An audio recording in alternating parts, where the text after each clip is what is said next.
saucy. Yeah, you're nearly on par with the last one. Yeah. Hello, everyone. Back again. We're back. We're doing this shit. I got Toblerone. Sorry.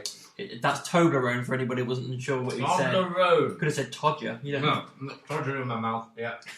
So yeah, we're back again. Extreme Rules. Was it though? Yeah. You say Extreme Rules, but really it's just rules. Well, it is the first rant right off the bat. To me, Extreme Rules means every match should have some kind of different form of stipulation. Yeah. Or at least 2/3 of the card. Yeah. At least. I mean, they've been able to... I was going to say get away with it, but they haven't. But they've done this thing in the last few years where it's like, this has got a stipulation, and we'll include the fact that these are for the title as an extreme thing. That doesn't count. It's just a title. That doesn't count. This was more... That's the case. We've got an Extreme Rules match every single time we've got a pay-per-view. It's rubbish. An extreme stipulation. No, it's not. It's just about something like... So in this case, it was just... If you can call the triple threat a different stipulation, you had that. Other than that, it was just one Extreme Rules match. Yeah. So, how was this the most extreme night of the year? It hasn't been extreme for the last 4 years or so. No. So again, it's down to the themed pay-per-views that we're just sick of. It just kind of confused me. It was just kind of like... It seems now that they're dropping the whole Clash of Champions pay-per-view for this... the pay-per-view I will be calling Blood Money. Which we all know what it is, Saudi Arabia show. So it's like, wouldn't it make more... Yeah. Surely it would make more sense... to just drop Extreme Rules if you had no intention of doing an Extreme Night and do Clash of Champions or something. Yeah. Then our expectations are naturally lowered. Well, yeah, and it's like, but at least then you have to... Well, even then, they probably wouldn't have stuck to the rules. So here's some title matches, but not all of them.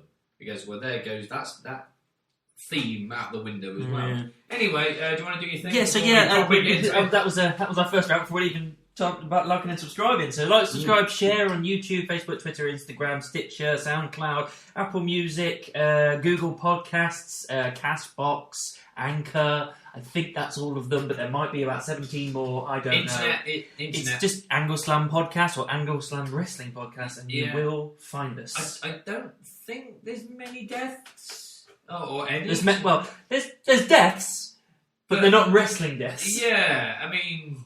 Yeah, I apologise if it's going to be one of those things and in a couple of days I go, oh fuck, yeah, he or she died, I forgot to mention. But right now, currently, I don't think anything in the wrestling world is... I think I'd say maybe Boise.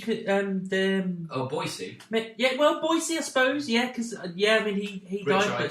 British icon, absolutely. But I was going to say Triple H, just get well soon. Yeah. Because he had his cardiac thing. There was that, and...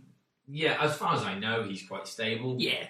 So, yeah, congratulations to a successful surgery Triple H, we'll put it that way. Yeah. So, if we... I didn't watch the kickoff show. No, I watched the highlight of the match, and apparently it was reasonably decent considering it was a match that no one cared about. But I heard Liv got a good reception. Yeah, she did get a good reception. Which, and no offence to either of them, I was kind of relieved to hear this match was on the pre-show. Yeah, because it's like, but I was kind of shocked that this match was even happening. But in all honesty, I thought, well, at least they're giving us a women's match that isn't title-based. Yeah. I suppose. So I was like, okay, I'll give it that. I'm not that I care about the match. Going in to the pay-per-view, I was still thinking, shit, I've got Liv Carmella to come still. Where the hell are you going to put this on the card where it's going to be able to follow? They're going to do a piss break match. Yeah. That's what I was thinking. And then suddenly it's like, if we go back to kickoff show, this happens. Like, okay, fair enough. To which, when we kick off the main show, we kick off with an unadvertised match, unless it was very last second, because we didn't do it in our predictions. No, it was last moment. I think it was basically realised, shit, Big E's WWE champion is not on the card. We need to put him on the card. Yeah. And it wasn't until after the whole show, I was very like, oh, this is the first time in a while Drew McIntyre hasn't been on the card for pay-per-view at all. Where it didn't stand out until I realised it. I was just like, oh yeah, that is weird, but so be it. Yeah, so Liv won. There's nothing really to talk about. It's the beginning of a push, I think. Yeah, hopefully. Fingers crossed. We'll see how long those weeks last of pushes. So yeah, the opening one was The New Day, with the brand new WWE champion Big E, which I'm so happy that he has that title. Rushed into it a little bit, but apparently the plan was always for him to cash in on a Raw. It was just meant to be the Raw. Say. It was meant to be the Raw after the draft, apparently, but they pushed it forward apparently for some reason. Okay, I mean, for me, I think he should have been another WrestleMania cash in, or he should have been the Raw after Mania because we haven't done that in a long time. Everything they Something say, like that. it was part of the plan. I have to take it with a pinch of Oh salt. yeah, the biggest pinch of salt. Sure it was. Yeah, sure I mean, it it's was. just coincidence that the week before AEW whipped your ass pretty much in the races. Yeah, it was basically a switch up because of what happened in AEW. So like, oh shit, we've got to give him a big pop. Apparently they're not a threat. Yeah. Let's see. They definitely are. Yeah. So, yeah, because I say, this might be the last Extreme Rules we ever review, because come WrestleMania, if they haven't picked up, we're switching over. I mean, again, I probably should have done this at the start. I always kind of do a quick, here's what I think in general, but we'll explain it as we go along. I was watching this show as a kind of like, almost with zero... No, I don't want to say passion, but I was going in with no momentum myself because I've kind of fell off the radar with WWE. Yeah, this was the pay-per-view where I was on my phone a lot. I was on my phone less than I thought it was going to be, because for what it's worth, and I think I can say this for everything that every WWE pay-per-view, despite what their storyline and the production and the ideas that they have backstage, more often than not, the performers themselves, when the bell rings, always put on a good show. And that I think this is the struggle with our disconnect of like, it's not the wrestler's fault. No. It's the decision maker's fault. Yeah. So it's like, and for this part, I just thought, yeah, this show is not blowing my mind, but the wrestling isn't off the chart, but it's entertaining. Yeah, it's consistent. It's good enough for me to pay attention. With that, let's talk about the first match then, because that was New Day versus Omos, Lashley, and AJ Styles. Yeah, so it was a good, fun opener. Yeah, that's what I will say. It was fun. Everybody did what they needed to. They built around the resilience of Kofi. They built around the hot tag to Big E. Yeah, and they had plenty of dominance with Bobby Lashley and everything. Omos once again didn't really do much. No. But yeah, everybody played their part the way they were supposed to play their part, and it was there to get Big E over as champion with a hot tag, I suppose, and just having this nice, fun, uplifting kick into a show, and that's what it was. And I mean, that's all I can really say about it. It was fun, and it was enjoyable to kick the show off. Are you aware of the Raw results? Yeah, I've seen all the Raw results. It's one of them where, in any other kind of circumstance, it probably would have been one of those potentially pre-shows or dark matches. But I understood why it was there, because, like you say, you've got a brand new WWE champion. It would be remiss to A, not have the WWE champion on the show, and B, you've got the New Day back together. Let's put them on the card. Let's push that. You're continuing the whole Lashley thing of, like, obviously he's pissed off that he's lost the WWE championship, which leads on to Monday Night Raw. Yeah. And as far as Omos and AJ Styles, again, I've been so off the radar with it. I don't know if they've been having like some minor rivalry with Xavier and Kofi. But to me, it felt more of like it's an excuse to get AJ on the show because AJ is AJ and Omos is the package deal. So for what the match was, every match, I will say, on the card got a decent amount of time. Including this. None of them were rushed. Yeah. No. So... yeah, they did well. Unfortunately, apart from perhaps the springboard to Kofi at the top rope where he ran into Omos chop, there's not really much wow moments of note. It wasn't like it was bad. Again, like I say, it was built around the resilience of Kofi and him taking all the punishment while the other two were off on the side because they couldn't get tagged in. And then it was built around the hot tag to Big E for him to do his Big E stuff. Yeah. So there was nothing new to really shout about, but it did exactly what I expected it to do, and it was fun. Yeah. Just standard wrestling, I suppose. It felt like one of those almost standard video game matches you'd have. Everything you'd expect to happen in the video game kind of happened during the match. Yeah. You had one or two big spots, and the whole unicorn stampede, and AJ trying to get the calf crusher, all that stuff. Mm-hmm. And then it's the big thing at the end where AJ wants the win. Lashley's a bit like, all right, whatever, and then does the blind tag because he wants to win. Miscommunication. Spears AJ's out of his boots. Yeah, big ending. And big ending. Good night. Yeah. So near win, obviously. Yeah, even going in, but even as I say, we didn't know it ahead of time to put it on our predictions list. As soon as it was like, oh, it's this. New Day winning. Of course, because it makes no sense to start it on a disappointing note. It doesn't. The only way I thought, okay, if they are going to lose, Lashley needs to be the one to get the victory because it will. The storyline going forward will be like, okay, he lost the WWE Championship to a Money Back cash-in, but he's still in the game. Yeah, and it also shows that he's dominant enough to warrant him asking for the championship, having a title match, which is what he asked for later in the night, and what he got twice on Raw last night. I mean, if we fast forward to that, I mean, you know, I don't know why those promos where Lashley and Big E were talking to each other down the barrel of the camera, I just felt a little bit weird. Again, that felt very 90s PlayStation 1 video games. But I did kind of... They're being a bit risque recently, and the fact that Lashley was just like, you could catch me when I was injured, and after a match with Randy Orton, you're a chicken shit. Like, okay, we're going off the PG. Even Sarah that went, ooh, yeah. Why? Which I think was necessary because it's like... I love how Vince thinks that that's what makes shit edgy. Well, yeah. Saying the word chicken shit. Oh, he hasn't said bitch. But he's gone for chicken shit. In a weird way, in the world of WWE, it kind of does. Because it is so left field for WWE, it does grab your attention. Wrong, it pricks my ears up. Yeah. But it doesn't make me go, wow, this just changed the game. Because it doesn't. It pricks my ears up, and it will every time. Because swearing shouldn't be happening that much, especially when it's still a PG product and kids are still watching. But yeah, it pricks my ears up, but it doesn't change much. No. Vince seems to think that as soon as a woman calls another woman a bitch, or a man calls him a bastard, or something like that, then you think, oh, now it's gritty, now it's dark, now it's personal. No, it isn't.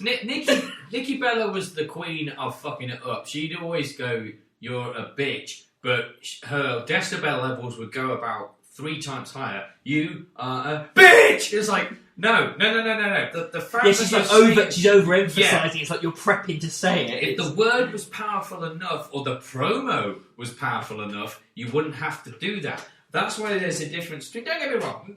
The Lashley's promo was not bad. He called Big E chicken shit, and for the sake of who Big E is, because he's such that the happy-go-lucky, he doesn't get anything. Nothing gets me down, but I've got that aggressive edge. Yeah. It would make sense for Lashley to push that button to get the aggressive edge for Big E to accept the challenge on Raw, which he obviously did. But there's a difference between going... when Goldberg did it a few weeks ago, it's like, Bobby Lashley, that's bullshit. Got a little bit of a reaction, but like we said, it's more like, oh, he said bullshit. Where the difference... he said a naughty word. Yeah, but where it's done right is where, with Lesnar, with Heath Slater, for example... I give a shit about your kids. Yeah, the context of that is about his kids. That was hilarious. He's made it personal and gritty and real of, like, I don't give a shit about your kids. And the whole thing of, like, that's personal, and Lesnar had already established himself as, like, genuine, or what's the word they use? Like, legitimate. Yeah. It's kind of like, does he mean that? Yeah. And Lashley hadn't really established himself as, I swear, every now and then. It was just kind of out of left field, did what it needed to do. Yeah. But it doesn't really make much difference to the feud going forward. No. So it was, like you say, it was a nice a way to get the crowd going for the and a surprise match. Try and get the good vibes going. Yeah.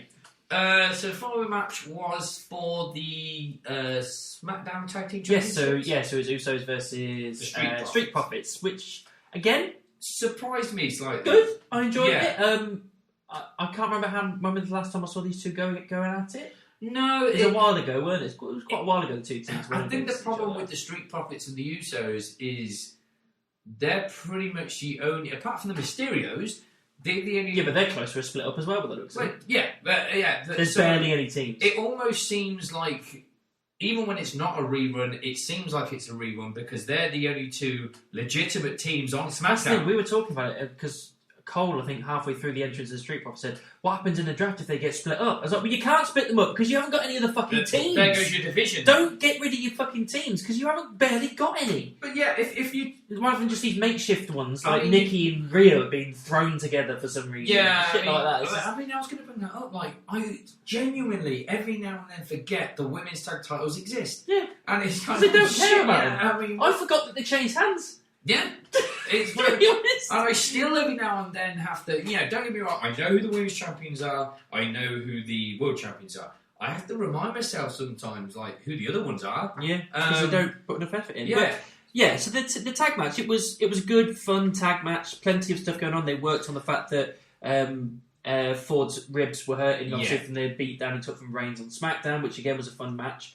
So they just built around that. So as soon as I saw the stuff around his table, I was like, well, clearly the Usos are winning here because why would you take them away from it? The bloodlines are nice and strong. You don't want to kill that too early, like you did with the Hurt Business. What you want to do is keep that strong. And then you've got this excuse here as to why the Street Profits loses because of the thing. He does the frog splash at the end, which hurts him.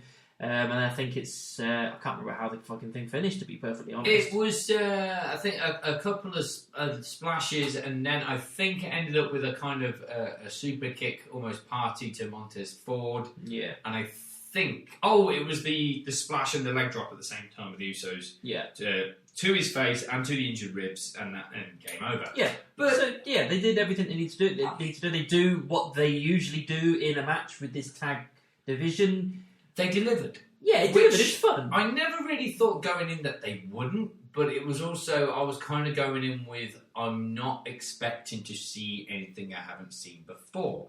Which, to a degree, I didn't, but at the same time, I went with the Montez Ford injured ribs thing.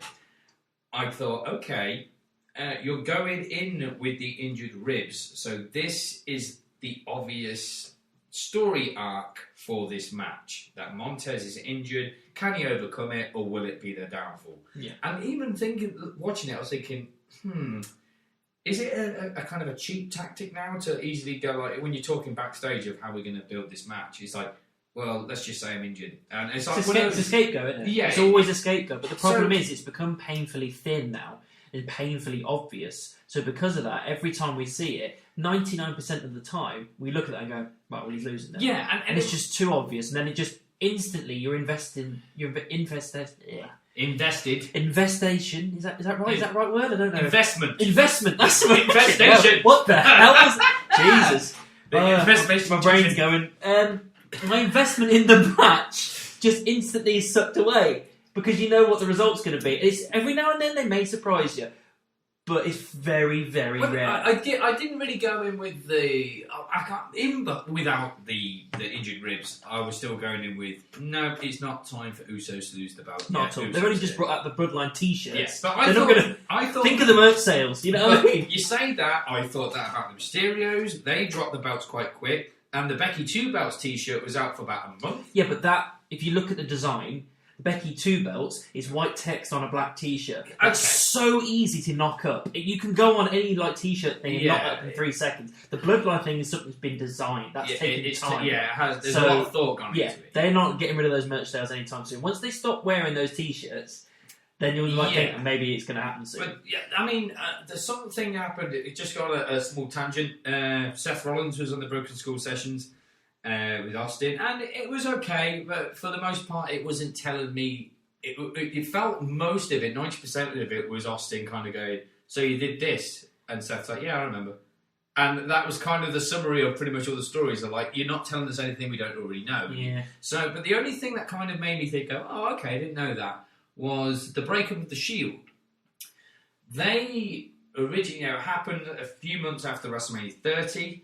Originally, so they wanted to break us up the January before, or even the December before, when we just turned face, and we were the first ones to go, no. We've done the heel run. Give us the face run now, because there's merchandise in that. Yeah, there's also plenty of gas left in the tank. Yeah. And for him to be that smart to go, you can make money off of this. There's plenty of merch, and it's the same with the Usos and the Bloodline thing. It just wouldn't have made sense.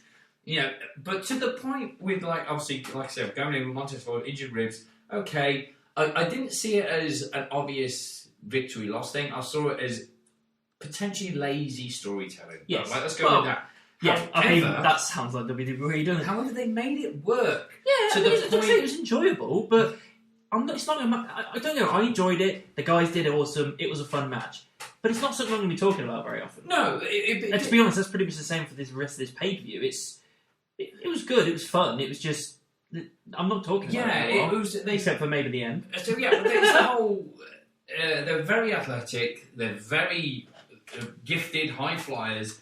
So even though I just said like, oh, they're not going to show me anything I haven't seen before, didn't mean I didn't enjoy it. Yeah. Because of it. And then when the near falls came in, I'll admit, again, not a lot, but it came up, that percentage of me came up from like, could the Street Profits do an upset victory here? Could it be the overcome of even with injured ribs, the Profits stick it to the bloodline and blah, blah, blah. So believe slightly, and to WWE's credit, that's what they wanted the fans to do. And at one point, the fans started chanting, "This is awesome," chant, which they also did in the 6-man tag. And I really struggled with it because a part of me was sitting there going, right, is that chant warranted? Because it's definitely not awful. And is it awesome? Yeah, I was struggling to really go, is it warranted or not? Because we're still just coming out of the fact we've only just got fans back again. They've only been back for a couple of shows. They're still, I think they're still in that honeymoon period of they'll cheer anything. Yeah, but at the same time, I think that was it. It was more like, is it just because we're back, we can say it, and look, we're live here? Because a lot of those people, that's probably their first WWE show back in a while. I did notice a little bit as well. There was definitely some more piped in crowd noises. I did think that. I did think that. But I also thought as well, like, as far as like, is it warranted or not? Have they just, as WWE or Street Profits and Usos in this sense, actually just done their job and set the hook? Have they got the audience hooked enough where they're like, oh my god, I didn't expect that near fall, I'm invested, and therefore with the investment becomes, you start enjoying the match more. So maybe it was probably more awesome for the fans in the arena that night than the television viewers. Yeah. But like I say, I'm not shitting on it. It was a good match. It did the job, and I to the most part, I enjoyed watching it. Yeah. So yeah, but the Usos are still your SmackDown Tag Team Champions. Next was the Raw Women's Championship. Yeah. I don't really know what to say about this because it wasn't bad. It wasn't good. Yeah, it was just there. I think Alexa got more offense than I thought she would. Mm-hmm.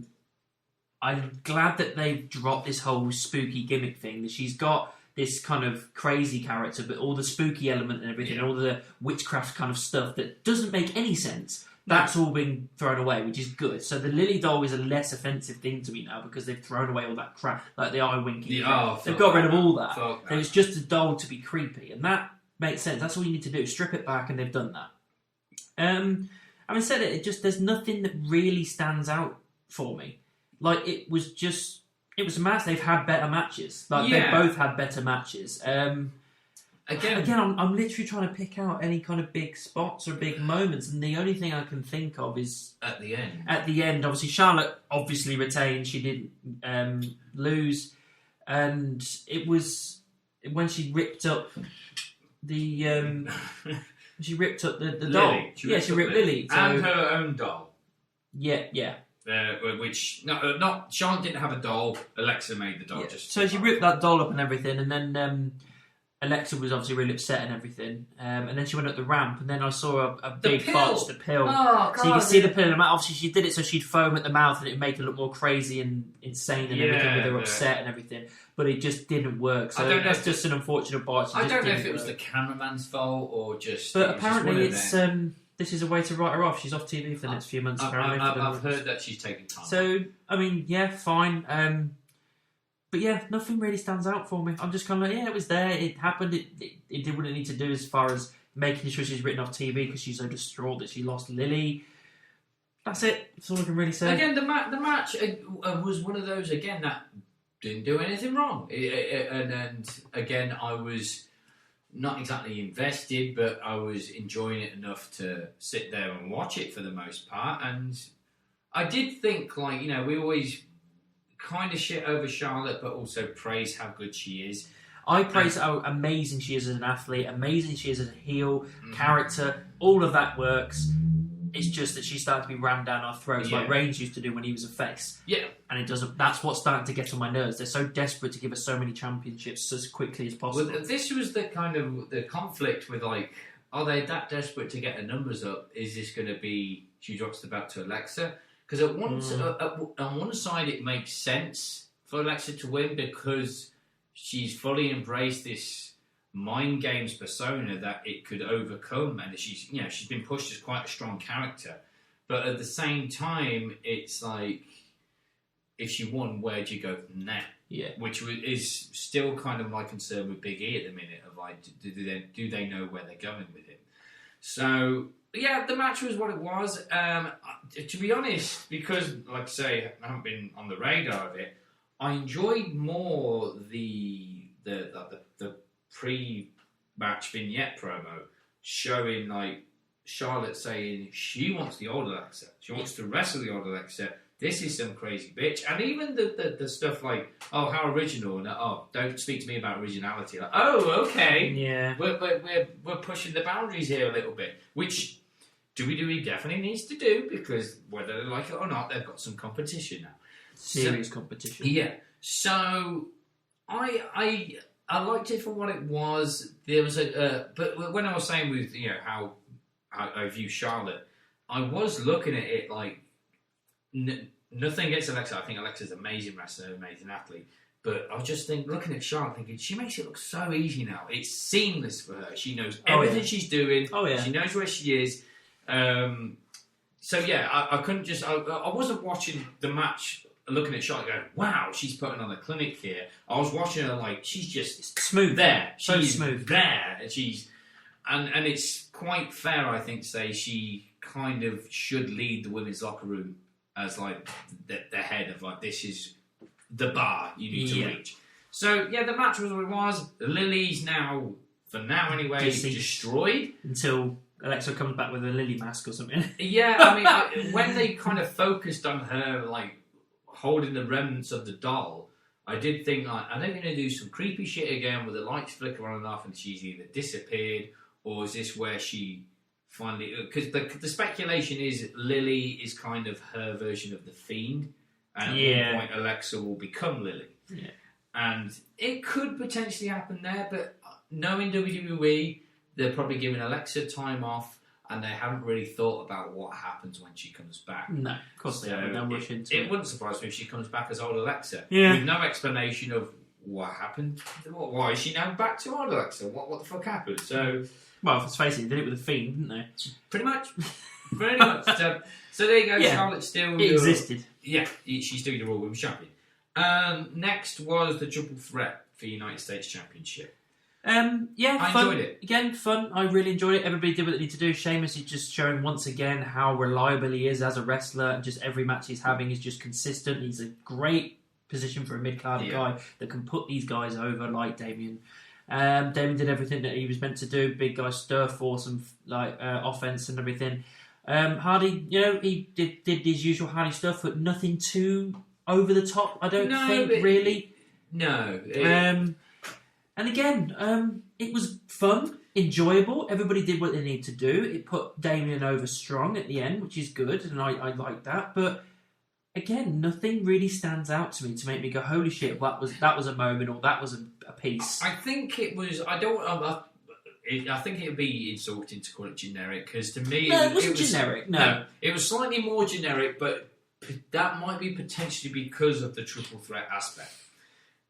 Sheamus did great, like I say, pretty much agree with everything you said. He's a solid guy, and the taunting's never really been his thing, but he seems to have adopted that now, and it's working because it's getting under the fans' skin. Yeah, and when he's doing the gladiator thing, are you not entertained? And then getting on the top rope, pretending to be Jeff and all that. It's like it's getting on the. Jeff is now slowly winning the fans back.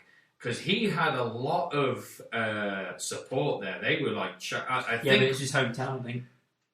No.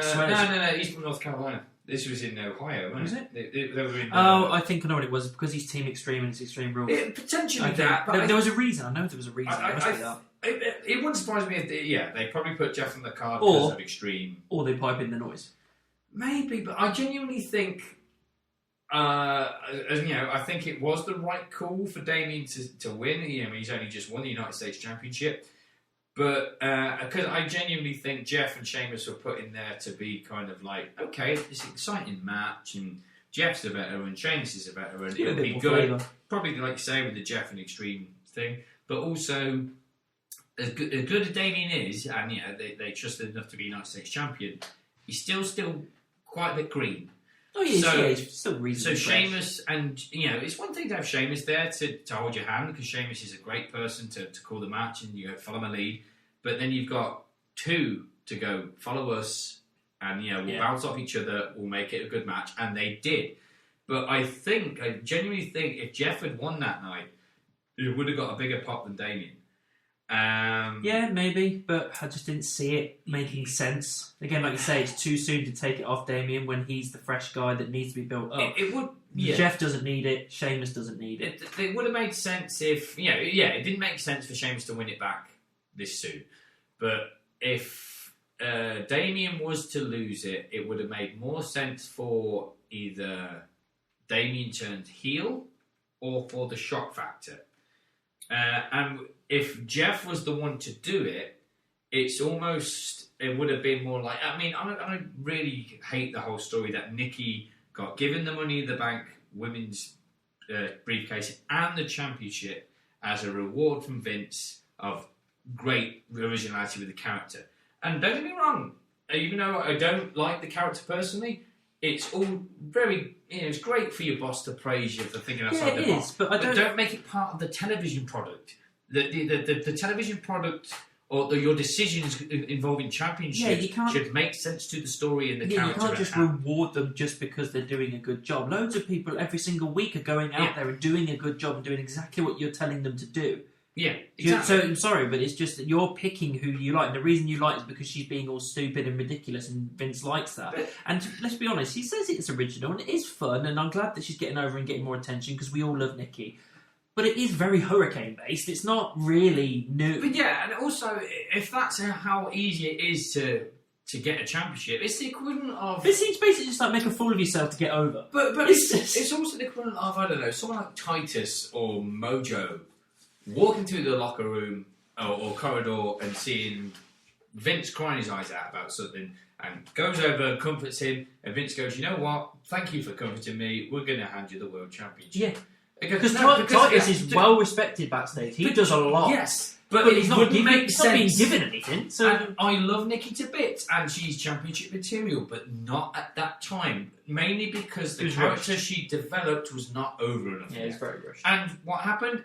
It's gone in smoke in the next 3 months. She won the briefcase, she won the belt, she's lost the belt. Fair enough, she's now women's tag champion. But no one cares. But she's back to square one. Yeah. So, so with this, it was fun. Everybody did their job. I enjoyed it. I'm glad Damien's still champion. Yeah. The only way I think if they did throw it on Jeff, it would have been A, you're reliable and you've got that star power still to be like, okay, people would be interested in you. And B, almost like if we just presume the fan noise wasn't being pumped in, it's like, okay, the fans have forgiven you for your mistakes, you've kept your nose clean. For the moment. Yeah. WWE recognise you've been behaving yourself. So here's the US belt for now. We're giving you a bit of responsibility here. Yeah. Don't let it fall down. But in all honesty, the main reason I'm glad that Damien's retained is because I think this is the end of the feud. Now he can move on to somebody else. Yeah. He needs to be keeping himself relevant, and going through people is the way to do that. Yeah. As soon as I was thinking, Jeff could win, that'd be cool. But I thought, to be honest, I think there would have been places they could have gone, because Jeff's one of them where he's so experienced now, you can put him with anybody. Yeah. But also, it's like, no, I know what this match is here for, is to put the young blood over. Mm-hmm. And that's exactly what it did. 100%. So, Damien's the United States champion. I purely went for Jeff because I thought, if there's going to be a one title change, it's going to be that one. But hey ho. Next was the SmackDown Women's Championship. Yeah. Becky versus Bianca. Now, they actually had decent chemistry. They did. It wasn't amazing. Again, it just seems to be following a very similar thread throughout this entire pay-per-view. That, again, it was good. Nobody did anything wrong. It was fun. Got chemistry. Did their job. But nothing really stands out, apart from the very end. Yeah. Now, this is not something I really like very often on a pay-per-view match where there is a DQ finish. Mm-hmm. I'm not a massive fan of that kind of stuff. I feel like you should be doing that kind of stuff on TVs, not on pay-per-views. It should be a very rare occurrence. But if it works for the story. But this, I think, is okay. It's not amazing because, again, it makes it abundantly clear they back themselves into a corner because they don't want Becky to lose as soon as she's come back, but they don't want Bianca to lose either because she's hot as well. Yeah. So, which, begs the question, why take the title off her in 20 seconds anyway? But having Sasha Banks come back, I generally didn't expect. No, me neither. So I'll give it a pass because I didn't expect that to happen. She caused the DQ and everything, so Becky retained and she technically won because of the DQ. But then the extra bit I did like was the fact that after she finished attacking Bianca, she attacked Becky as well. And I was like, okay, I like that because I honestly thought right at this moment, like these two of the four horsewomen, I thought they're going to be friends. Someone's going to beat down Bianca and you'll get that heel heat. But no, they swerved me. They did what I didn't expect them to do, where Sasha went, no, I don't give a shit. You're the champion. That's what I want. I'm going for you. I don't care. And I quite like that. If we're going for this triple threat thing, you want three different characters. You want big baby face, you want the heel, and you want the tweener. And it looks like Sasha's potentially going to be the tweener. Yeah, I probably, if I had to pick a match of the night, it might be this one. Yeah. Because I think the main event... I'd say main event was probably the match tonight as far as it was just fun, but it's just the ending that soured it, which we'll get to. Yeah. The women, I was going to say it would have been between this and the main event, but going into it, I was kind of like, okay, the eggs in the basket here are more. Yes, okay, Becky returned at SummerSlam and became Women's Championship, but you got a lackluster match, which unfortunately was a planned decision. Again, you look at it and you think to yourself, why not just have this match at SummerSlam? I was looking at it like this is SummerSlam, if not WrestleMania worthy. Yeah, you could have had this at SummerSlam. You could have had Sasha come back on a SmackDown, and then you could have had a triple threat in Extreme Rules. Yeah, but I mean, I might have to watch it back because like I say, nothing's really sticking out at the minute. But it's one of them where if this match, the way the match went down. Maybe if you remove the Sasha thing and you had an actual winner, could have potentially been SummerSlam worthy, maybe not WrestleMania worthy. Yeah. Because as good as the match was, it wasn't Sasha Bianca. It was nowhere near that caliber. Becky now has established herself. She's 100% heel now. Yeah. To the point, I love the stuff she was doing with the crowd of like. No, don't chant for her. And then when the ones that were chanting, "Let's go, Becky," she was chanting along with them. And all the other spots were fun, like the whole Bianca seemed to have an answer for everything, even the whole like kiss my ass spot. Yeah, I like Becky calling Michael Cole out on his shit. Okay, Becky doesn't know what to do. Don't tell me what I'm thinking, Cole. Yeah. I know what I'm thinking. I just need a moment. All right. And it was a decent back and forth. Anytime that someone has a go at Cole, I'm already invested. Yeah, even Pat's like, Pat fucked up a lot last night to the point. He said we've got a United States Championship. He's just big. Just had it. He's walking out with it. Oh God, what an idiot. But then again, I'll give it a pass because he's usually not. But he hasn't. He doesn't usually fuck up, and he's the best commentator we've got at the moment. Because he hasn't got Vince in his ear. So that's where the natural fuck ups will happen. I'm hoping that fuck up hasn't happened to Vince. Like, right, I need to get a handle on this. I just accept it for what it is. Let him move on because I like it that he just runs off the cuff because it's more entertaining. It was like an awkward 15-second silence on the commentary after that. Like they're not saying anything because I think everyone knows just staring daggers at him like you. Everyone knows what's just happened. But Cole, to his credit, is probably looking at him like, did Vince tell you to say that? Because he probably did. I enjoyed the match. Going forward, it's got me more invested than I was before. Because it's now Sasha's in the mix. I mean, look, the whole thing really was more not only Bianca trying to like have an answer and almost the story kind of worked itself perfectly. You know, Bianca's got something to prove that yes, the thing at SummerSlam was a fluke and I can hang with you. And Becky, more than anything, was kind of proving like, I can still do this, and I'm champion for a reason. And she was getting frustrated when Bianca had everything, and that's more of a heel character. And even now, looking back in hindsight, it's kind of like, you know what? Becky didn't lose her touch. She's gone for a long time. She's been a mother, and I didn't see any ring rust. No ring rust. One of the big things was just trying to get that disarmer in, and Bianca was always like escaping or rolling out or whatnot. To the point right near that what looked like it was going to be the big finale, because I think Becky was trying to think for the disarmer. I think Bianca picked her up and put her into the TKO position, TKOD. So and then suddenly there's Sasha Banks. Yeah, and in a weird, I really hope this doesn't come across the wrong way. I completely forgot she was even gone. And she was just so in the back of my mind, it didn't even fathom that. Yeah, same here. To the point... Again, that's why I was pleasantly surprised when she did appear, because I forgot. It wasn't like... I thought she was gone for a while. Yeah, but this is going to sound kind of insulting, and I'm sorry, Sasha, but it wasn't a case of like, oh my God, what's she doing there? I haven't seen her in ages. It was more like, I'd even forgot she'd gone away. Because I knew she didn't turn up at SummerSlam for speculated reasons, maybe COVID or whatnot. But even after SummerSlam, I think maybe everyone was riding on the tails of not only Becky's return, but the treatment of Bianca. Yeah, so it was like Sasha was kind of a second thought. She was a blur. Yeah, she was. To be honest, Sasha could put that in a storyline. She can go on SmackDown. Do not underestimate. I'm not a second thought in any. I had match of the year this year at WrestleMania. Did I win? No. Was I good? You're damn right. Do not make me a second thought in your heads ever again.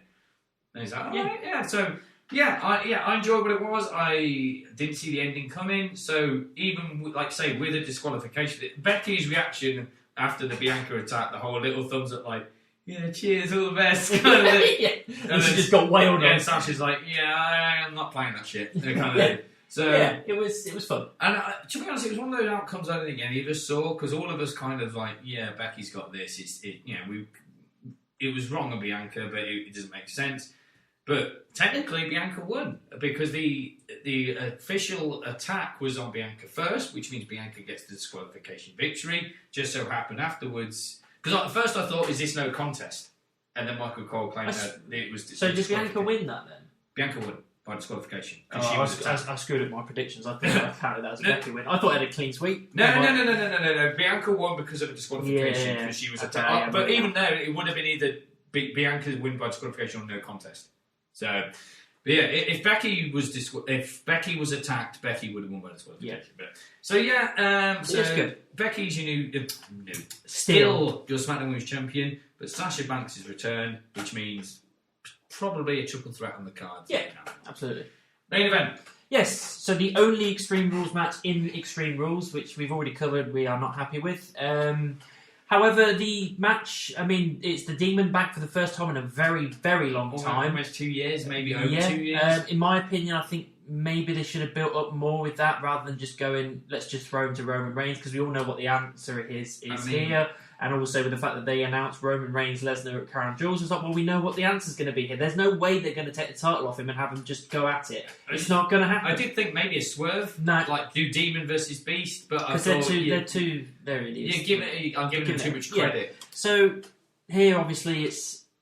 I really did enjoy the match. I just feel like with the Demon coming back, I wanted a bigger buzz around it, and I didn't feel that buzz. Yeah. I think maybe they should have held off until WrestleMania, like the go home for Raw or SmackDown of him popping up wherever he's going against, and having that as the big moment. But here, it was fine, it was good, but I just wanted more out of that. I don't think Roman did anything wrong, but for the Demon character, I think he should have sold the disbelief a bit more, of like, especially at the start. Considering that the Demon's never lost. Yeah. This is the first loss that he had. But apparently at one point when the Demon started the chops on Roman laughed it off, which I understand. It's part of Roman's character. Like, but this is the Demon. Yeah, it should have been more every time Roman got an elbow in and Finn, would go, and then straight back, like, look at him with those demon eyes. Roman should have been a bit like, whoa. Just a little bit perplexed. Yeah. Even if he's just looking at Heyman like, what's with this kid? Yeah, that kind of thing. I don't think he did it enough. But I understand he's trying to protect his own character at the same time. But yeah, so the match was good. I did really enjoy it.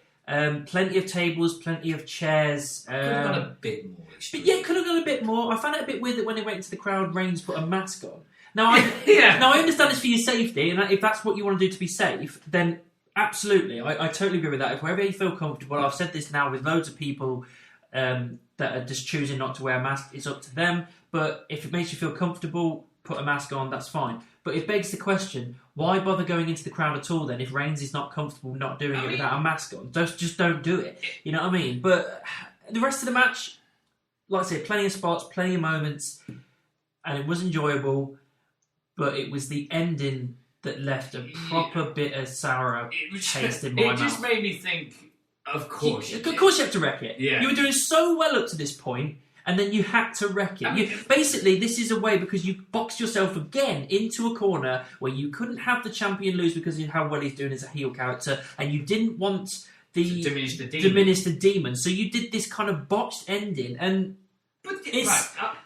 I'll get to that. There was two ways out of that, which I'll get to in a minute. But if we were going back to the match thing, it could have been one of two reasons, if not both.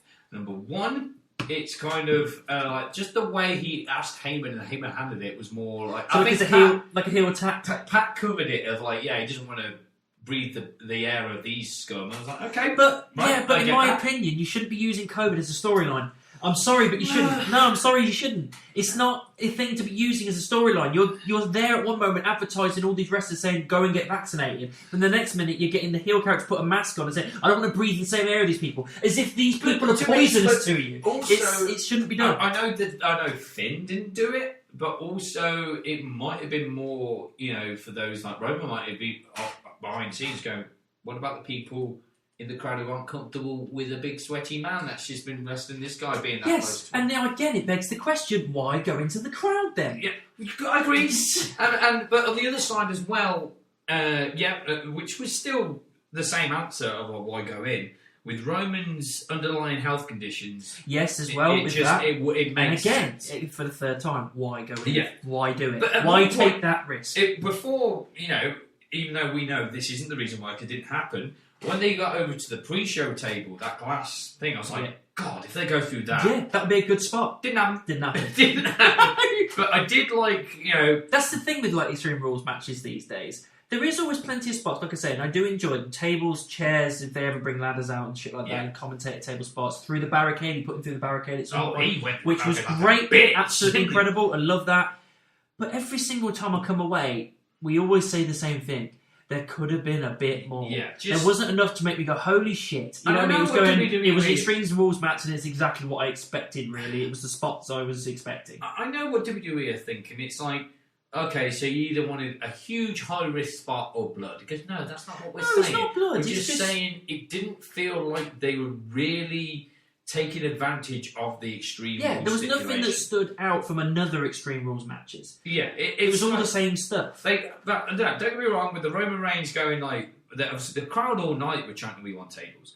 And Roman just going, no, you're not going to get it. Yeah, you're not going to get it. Yeah, I like that. Yeah, because he put the table away, didn't he? Put the curtain back down. He goes, no, you're going to get it. He's working the crowd. It's his job. Yeah, I enjoyed that. And then he gets to Singapore Kano, and there's Finn with his own made Yes, I was going to mention, this 4-ply thing. I enjoyed that because, again, didn't expect it, and he beat the crap out of him with it.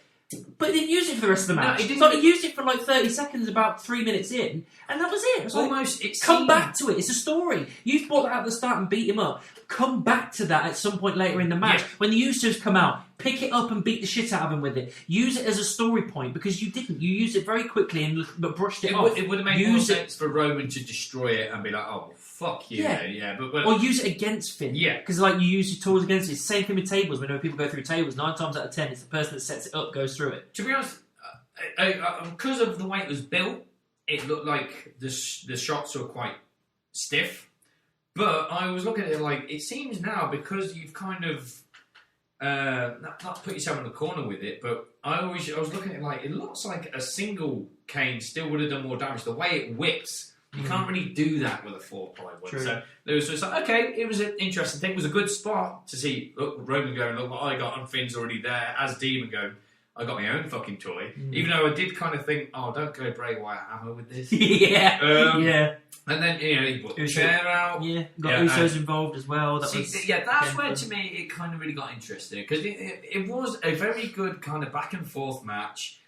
Like you say, not a lot really stands out spot-wise, even the extreme bits.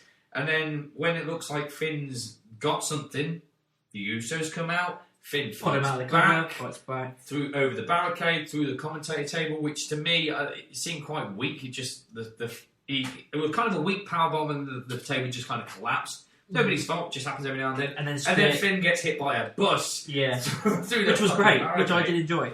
Then, right, let's talk about the end. The lights go red. Yeah, so the lights go red, and you hear the heartbeat for his music. I was okay with this. This is a minor thing. I don't know how I feel about the convulsing with the heartbeat. I hate it. I'm not. I didn't like. No, don't get me wrong. The heartbeat thing, the noise. Fine. So then you're like, oh, what's this? I don't mind that, but in my opinion, you should have just gone bang up. It should have either just got up, or it should have been 2 heartbeats, blackout, lights on, he's up. That's it. But they decided to go a little bit further with it, and it just didn't work. So you got him convulsing with the heartbeat, like it's bringing him back to life, which is so hokey. Seemed a bit cheesy. And when you know the way that things are put together with like planning and all this kind of the analytics of the entire thing and the logistics of it all, basically you look and go, right, so they just put a cue on to put the music on, and he's got to fucking play up to it. It looks stupid. It doesn't work. It's the same thing with all the kooky stuff they did with Alexa. It doesn't work because it's paper thin what it is. So he's convulsing on the floor with his heartbeat, and then he gets up, and fair enough, he drop kicks Reigns through a table, and that was awesome. But the music just kept playing. I wanted the music to stop. The music just kept playing, and thought, again, it kept playing until he got onto the top of the turnbuckle to do the final coup de grace, and then bang. God got involved and just broke the turnbuckle, which stopped the music dead. So it's like, again, production stuff. It didn't make sense. And then he got eaten by a spear to pin him, and obviously Reigns retained as we knew he would. It just didn't make sense. Right. Like, if you're going to do this, you should have minimalised this more. Again, do the heartbeat thing, but blackout, lights on, he's up. Yeah. That's it. And with the turnbuckle thing, you should have played on that for a while. Like, at some point, the Usos are trying to loosen it and whatnot. Yes. Something very similar like that. So eventually, when it comes to the coup de grace, he's up on the top rope, but he doesn't even realise that the Usos are behind him, loosen it up, and then it buckles. Then it makes complete sense. I was going to say but no, it's just like... But even at the end, when Reigns is looking, he's looking up at the sky and everything and pointing. It's like, so you're basically telling me that God actually got involved because Finn's a demon and he doesn't like demons or some shit like that. God got involved and saved Roman's ass, and he's playing up to it. It makes no sense, and it's stupid. It's a silly, hokey, pathetic, childish way to end an otherwise reasonable match for these guys. I don't know if God was the thing. To be honest, no, I'm not saying specifically, but it's fucking heavily implied. I mean, it's so heavily implied. But at the minute, the Usos and Roman seem to have come up with this one, like we're the ones kind of thing. Could have been that. Could have been, for all we know, like an anniversary of a death that's close to Roman. I've done it for you. We'll know if they go ahead with the story of it. Yeah. If he suddenly goes like, even God wants to be champ. Even in God's eyes, I'm head of the table. Then it's like, oh, all right, you go with that. So, right, I maybe will find out who the convulsing idea was, because it's very easy to put it on Vince, but for all we know, it might have been Finn's decision. The things that I've heard that Heyman had a lot to do with this, which is weird, because this doesn't seem like the kind of thing that Heyman would fucking sign off on. But apparently I've heard it. I don't know what parts he was involved in, whether it was a turnbuckle or the convulsing, I don't know. But I heard that he had a reasonable amount of involvement in it. I'm fine, like I say, I would have been fine with red light, bang, bang, bang, and then lights off, lights on. He's already up, he looks rejuvenated, the music's off. Yeah. Potentially the red light thing, I did think, oh God, but I thought, okay, it's at the end of the match. Clearly is, so we're not going to go through the whole match. Yeah, like we did with Finn. And it makes sense for this demon character thing right now. Yeah. But yeah, I would have been more okay with that convulsing, but I will admit, as soon as he got up with that energy, I was like, oh my God, is he going to do this? Because it was like, no one's stopping him now. He's took out the Usos. Heyman's just going to stand there in shock. He's bitch slapping Roman, and pretty much, by the looks of this weird demon thing now, he looks like he's back to 100%. It's like he's gone Super Saiyan. Yeah, to the point of like, are they going to shock us with this swerve up to the top rope? Did think, as soon as he got ready, because he was waiting, too long. I was like, something's going to happen. Yeah. And then the I top didn't rope expect collapsed. that. I didn't. It was a shocker, but it was the worst kind of shocker because it made no fucking sense. It would have made sense. more sense for Pat and Michael to go, what the hell just happened? Camera pans, and there's either one of the Usos or Heyman with a cable cover on the other side. Or just holding a bolt that goes, I took this out earlier. Just something like that. Just that's all you need to do. They could have gone with that story later on. Like, they could have ended the show with what happened. We don't know. And then on the following SmackDown, go, oh, what's this? But no, they had to go straight away. It was just... The problem with doing that is that people straight away, and I would be the same, we're going, well, you just did that because everybody was pissing all over it and you just changed it there. At least, do it in the pay-per-view, then it looks like you actually thought about what you were doing. At least it's like, okay, you're attempting to iron out your mistakes. The only other stop trying to iron out your mistakes and just let people get over with a sensible storyline. I mean, I was literally, as when Finn was kicking his ass and threw the table, I was like, oh my god, are you going to do this? No. Yeah, just pull the rug from under you. Of course they're not. Why would I get excited? Again, you're getting excited again to wrestling and then you just dashed again. Why am I expecting anything less? Yeah. So the only other reason or way it could have been like, oh my god, would have been as Finn's there with the red light on, ready for the coup de grace, the light goes back to normal, Lesnar's music hits. And then you're like, okay, this makes sense because Lesnar wants Roman, Lesnar wants the belt, and if Lesnar can go with the story of like, no, not you, Finn, I want to whip his ass. I don't even need Lesnar to get involved. I don't have him standing at the top of the rope, but that puts Finn off for a split second. Yeah. Usos are up, they push him off, and that's the bit, as he rolls off and gets up, spear, good night. That would make more sense. Or you could have gotten both of them. You could have had Lesnar come in, Roman's like still out cold, and the Demon, because Finn and Lesnar fought each other before, but Finn as like Prince Finn or whatever. Yeah. Not as Demon and Beast, and that's a dynamic. I'll admit, I'm interested. Yeah, same here. So if the Demon and the Beast are like square each other, and Finn like goes for a drop kick or something, caught in the F5, F5's a shit out of him, and then even without the red, just hit, and Finn straight back up, and Lesnar's like, what the fuck? They can get in a brawl. So maybe even Finn get the better of Lesnar at some point, or while he's getting ready to take the Beast out, turns around into a spear, 1, 2, 3. Would have been a better ending. If not, just Lesnar coming in and F5 in the shit out of both of them, and Roman just crawls over and gets that cheap victory. Yeah. Would have been fine. And it might have made more sense for the Heyman storyline of the Usos and Roman going, yeah, did you tell him to do that? Yeah, why did he get involved? Yeah, and Heyman going and doing the whole, I didn't tell him. Because I didn't.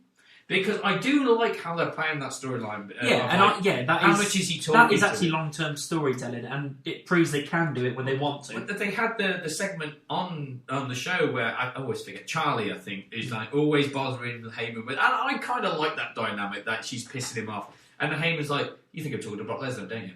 Well, so what if I am? So what? Straight on the defensive, and on one side it's like, yeah, so what if he is? It's like, why can't he have more than one client? Yeah. Okay, understand why he doesn't want Roman to know, because Roman won't like it. But for God's sake, this is Brock Lesnar. Who would not want Lesnar as a client? Yeah. He's the baddest bitch on the planet. Yeah. So, no offense, Ronda Rousey.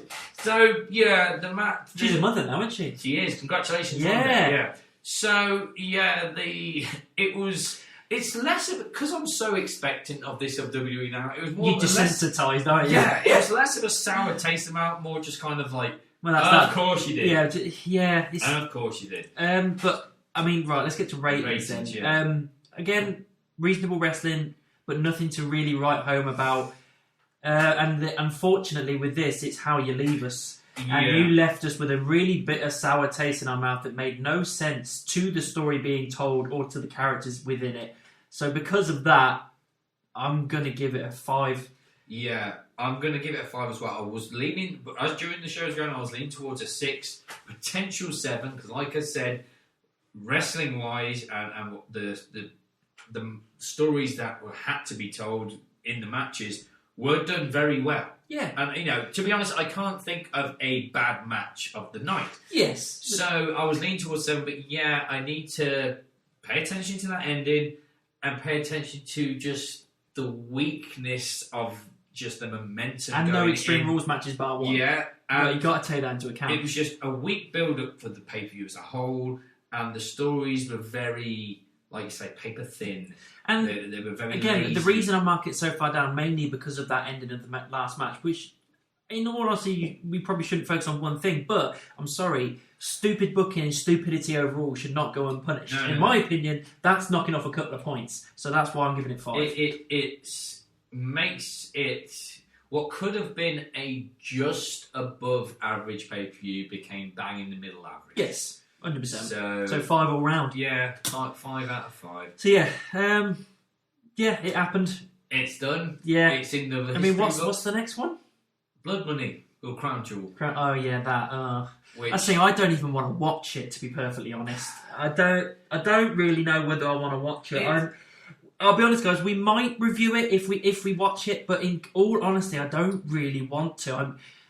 I'm starting to think to myself, they don't deserve my view for this because they shouldn't be fucking going there anyway. The difficult part for me as a fan is, regardless of the location, yeah, don't get me wrong, if Lesnar weren't there and the card looked weak, I would have been like, the card looks shit, I don't agree with what they're doing anyway, I'm not going to miss anything, fuck it, I'll just read the result. But I'll admit, for the first time, pretty much since they've been doing it over and over again, I'm actually interested in Roman Lesnar this time. So I do. Yeah. And True. Despite the whole Saudi Arabia, I mean, there's a reason I'm calling it Blood Money, because that's my way of saying I don't agree with it either. Yeah. But out of convenience's sake, it's on a Thursday afternoon. I can get home from work and put it straight on. That is a good point. 5 o'clock in the evening. Oh, that reminds me as well. I've recently found out that they are potentially doing Royal Rumble on a Saturday. Oh no! Have you not known? I've heard 2 bits. Oh yeah, I've heard. Royal Rumble is confirmed. It's happening on a Saturday. So yeah, we've got Saturday. So that means we don't have to fucking take a day off. I've got the bigger news. September next year, WWE are holding a UK pay-per-view that holds 90,000.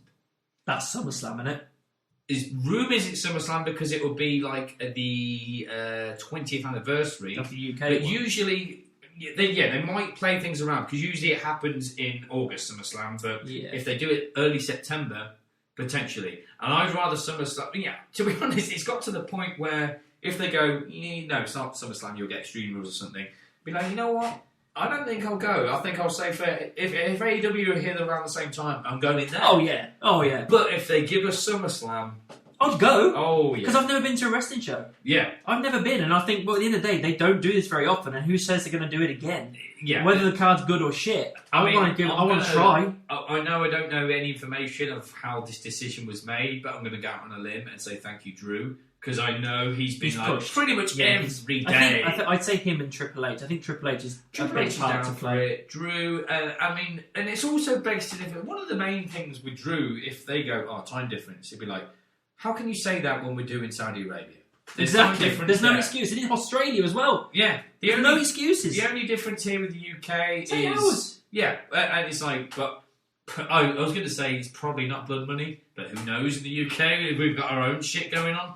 But not to that degree. Let's just say. Well, to clarify. I mean, the Tories are controversial as shit. We're not going to get into politics, but fuck the Tories. But the main good thing for Drew to say is like the currency difference means WWE will get a lot more. I mean, they pay what? On average, it's probably like $20 for a ticket over there. You can charge £20, £30 over here, and that's like $50 in there kind of thing. You're going to be getting a lot more money. And people over here will probably pay like 50 to 60 because quid. It doesn't happen often. I mean, yeah, if it is SummerSlam, I'm straight on the travel package thing and looking at what we can do. Because, it's more than likely going to be London. If it's 90,000, there's not many arenas around here that do 90,000. But, yeah, I'd be down for it. So, despite what we think of WWE... That would be a tick in It's my just box. an event. Yeah, it's an event, isn't it? So let's just treat it for what it is. Let's hope, if this is happening, we've got a year. Yeah. Which means they've got a year to improve the product. 100%. So knows? That's it. Extreme Rules done, dusted. Next one is Blood Money, Crown Jewel, whatever you call it. The Saudi show, which is in about 4 weeks, I think. I think we're still on the cards of after Mania. We might switch to AEW. Yeah, I think we'll keep you posted. I mean, depending on how good the momentum of AEW keeps going. Don't know if you want to review Full Gear, which is starting November. Could do. It's a Saturday, isn't it? Yeah, it's a Saturday again. Yeah, so, might do. Yeah, we'll see what happens. So yeah, like, subscribe, find us all over the place, and we'll be back in 4 weeks for Blood Money, potentially. I think we'll see what mood we're in, really, to be honest. But yeah, hopefully we'll be back then. Yeah. Bye. Bye.